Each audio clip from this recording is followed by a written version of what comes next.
الله أكبر الله أكبر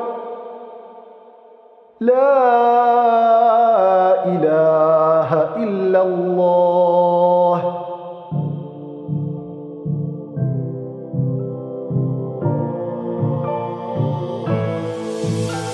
Prière, lumière du cœur, lumière du cœur, lumière du cœur. Elle ici vous un grand bonheur, lumière du cœur, lumière du cœur. Prière, lumière du cœur, lumière du cœur, lumière du cœur. Assalamu alaikum, auditeurs, auditrices de Radio Sunnite. Je suis ravi de vous retrouver dans votre chronique La prière, lumière du cœur.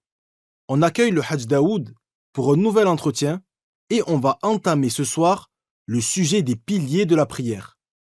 Bienvenue à vous Hajj Daoud, c'est toujours un plaisir de vous recevoir. Barakallahu fikum, le plaisir est partagé comme d'habitude. Amin. On va commencer par énumérer les piliers de la prière, si vous le voulez bien. En effet, les piliers de la prière sont au nombre de 17. Mais aujourd'hui, je ne vais en citer que 2 afin de les expliquer plus en détail, Inch'Allah. Tout d'abord, le premier pilier est l'intention. Il s'agit d'un acte du cœur. Ce n'est pas un devoir de la prononcer par la langue. Ainsi, si on n'a pas dit par sa langue « j'ai l'intention d'accomplir le Zuhr » ou le Asr par exemple, mais qu'on a fait face à la Qibla, on a fait le takbir, c'est-à-dire qu'on a dit Allahu Akbar. Et on a eu lors du takbir cette intention, comme par exemple j'ai l'intention d'accomplir l'obligation de Zuhr, la prière est alors valable. Cependant, si l'intention est présente dans le cœur, avant de faire le takbir, mais n'est plus présente lors du takbir, la prière n'est pas valable selon l'imam al-Shafi'i, car selon lui, l'intention doit être présente pendant le takbir. Qu'est-ce que c'est au juste avoir l'intention dans le cœur? Peut-être serait-il intéressant de préciser davantage ce que ça veut dire. Oui. Ce qui est nécessaire pour l'intention, c'est tout d'abord d'avoir pour objectif d'accomplir la prière. Qu'est-ce que tu veux faire? La prière. Voilà, tout simplement. En plus, tu précises la prière qui a une cause particulière, comme la prière de la fête, al-Eid, ou celle de l'éclipse lunaire, ou bien la prière qui a un temps particulier, comme la prière du Duha. Donc, qu'est-ce que tu veux faire? La prière de al-Eid, par exemple. Et si c'est une des 5 prières obligatoires, par exemple, eh bien dans ce cas, tu dois avoir présent dans ton intention d'accomplir une obligation. C'est-à-dire que tu mets l'intention dans le cœur d'accomplir la prière du Zuhr obligatoire, par exemple. Ainsi, si tu as simplement l'intention d'accomplir la prière de Al-Zuhr, sans avoir présent dans le cœur son caractère obligatoire, la prière n'est pas valable chez certains Shafi'i. Mais d'autres savants ont dit que la prière est valable même si on n'a pas eu présent son caractère obligatoire lors du takbir. Et tout ce que on vient de dire concernant l'intention, à quel moment tu dois l'avoir présent? C'est lors du takbir. Takbir, c'est-à-dire lorsque tu dis Allahu Akbar pour entrer dans la prière. Vous venez de nous donner des explications sur la simultanéité de l'intention avec le takbir de l'entrée en rituel selon l'école de l'imam al-Shafi'i. Et qu'en est-il chez d'autres savants? Sachez que la simultanéité de l'intention avec le takbir n'est pas obligatoire chez l'imam Malik, que Allah l'agrée. Par conséquent, si l'intention pour cette prière est présente peu de temps avant le takbir, la prière est valable selon lui. C'est-à-dire que si l'intention est présente peu de temps avant le takbir, puis que l'on prononce la formule du takbir de l'entrée en rituel, la prière est valable. Barakallahu fik, Haj Daoud. Amin, amin. Donc, on vient d'évoquer le premier pilier de la prière, qui est l'intention. Le deuxième, c'est le takbir. Oui, la formulation du takbir, de l'entrée en rituel, est bien le deuxième pilier de la prière. Il consiste à dire de façon à pouvoir s'entendre soi-même obligatoirement pour l'ensemble de ces lettres Allahu Akbar.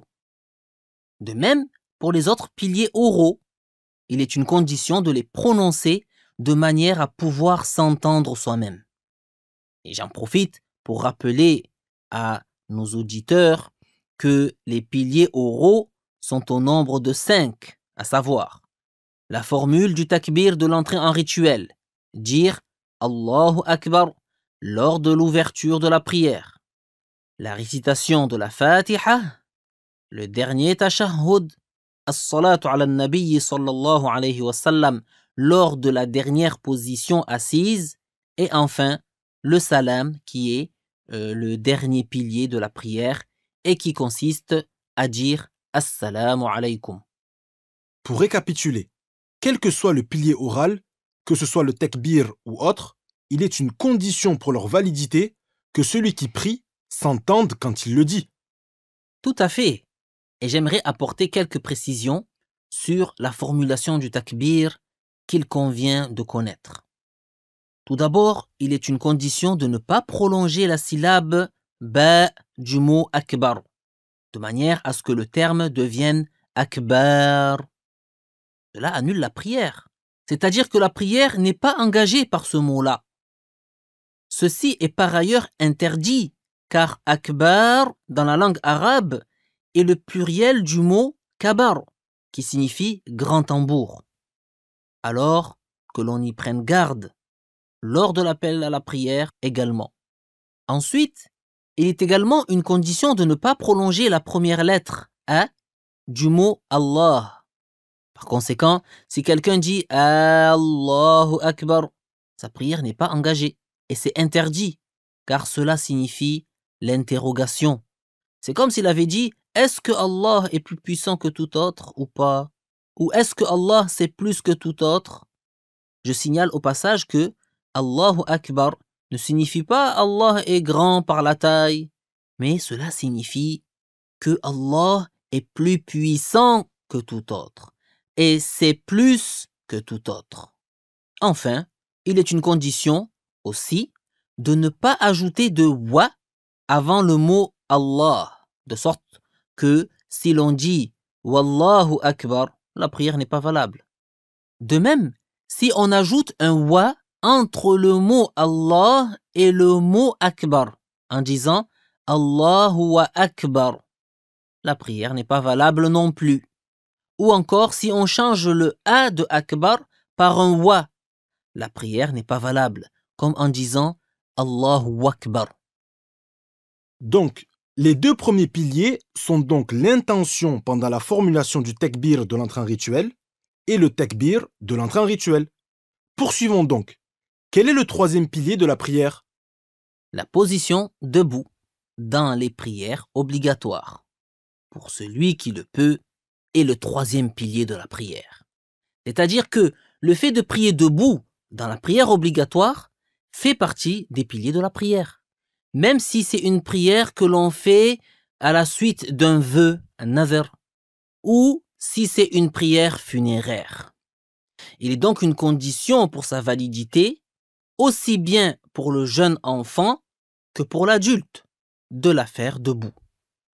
Et cette position debout est réalisée en prenant appui sur ses deux pieds et en tenant sa colonne vertébrale verticale. Mais il n'est pas un devoir de tenir le cou vertical. Il est plutôt recommandé de pencher légèrement la tête en avant. De plus, les savants ont dit que celui qui ne peut se tenir debout qu'à l'aide d'un bâton doit en utiliser un. Mais qu'en est-il de celui qui est incapable de faire la prière debout, même en s'aidant d'un bâton? Que fait-il? Si l'on est incapable de se tenir debout par soi-même, ou en se faisant aider, c'est-à-dire que cela entraîne une grande difficulté insupportable habituellement, la prière est valable assis. Si l'on est incapable de se tenir assis, on accomplit la prière obligatoire allongée sur le côté droit ou le côté gauche. Toutefois, il est préférable de se mettre prioritairement sur le côté droit. Et que fait celui qui ne peut même pas faire la prière en étant allongé sur le côté? Allah. Si l'on n'a pas pu faire la prière en étant allongé sur un côté, il est un devoir de la faire en étant couché sur le dos et de relever la tête de façon obligatoire, même un peu pour orienter sa tête vers la Qibla. Si l'on ne peut pas relever la tête, on se limite à orienter la plante des pieds vers la Qibla. Si l'on est incapable de faire tout cela, par exemple, si l'on ne peut que se tenir couché face au sol, on fait la prière dans cette position et on lève la tête si on le peut. Subhanallah. Tout ça nous montre l'extrême importance de la prière. Mais si une personne est dans un état tel qu'elle ne peut pas faire tout ça, elle ne peut ni faire la prière debout, ni assise, ni même allongée sur le côté. Elle ne peut pas bouger son corps du tout. Allah. Alors dans ce cas, on fait la prière avec ses paupières. C'est-à-dire qu'on bouge ses paupières avec l'intention de faire l'inclination, puis on les bouge avec l'intention de faire la prosternation en les abaissant de façon plus marquée pour la prosternation. Si l'on est incapable de tout cela, on fait les piliers gestuels avec le cœur. Quant aux piliers oraux, on les récite avec la langue. Si sa langue est immobilisée aussi, alors on les fait avec le cœur. Haj Daoud, que Dieu vous récompense. Amin. Cela nous rappelle une fois de plus l'importance de ne pas délaisser la prière et d'apprendre la religion pour connaître toutes ces informations. Tout à fait. J'aimerais aussi préciser que celui qui accomplit la prière assis fait son inclination de manière à avancer sa tête au niveau de ce qui est en avant de ses genoux, c'est-à-dire l'espace qui est devant ses genoux. La meilleure façon est de l'avancer de sorte à faire face avec son visage à l'endroit de sa prosternation. Il est également recommandé, après l'entrée en rituel, taharrum, c'est-à-dire après la formulation du takbir de l'entrée en rituel, de mettre les mains sous la poitrine et au-dessus du nombril. Merci. Merci Haj Daoud pour toutes ces explications. Notre interview se termine avec le troisième pilier qui concerne, je le rappelle, la position debout dans les prières obligatoires pour celui qui en est capable. Chers auditeurs et auditrices, n'hésitez pas à réécouter l'interview du jour sur notre chaîne YouTube APBIF-officiel et à partager avec vos proches afin qu'ils puissent eux aussi en profiter pleinement. Quant à moi, je vous dis à bientôt pour la suite des piliers de la prière dans votre rubrique La prière, lumière du cœur. Wassalamu alaykum.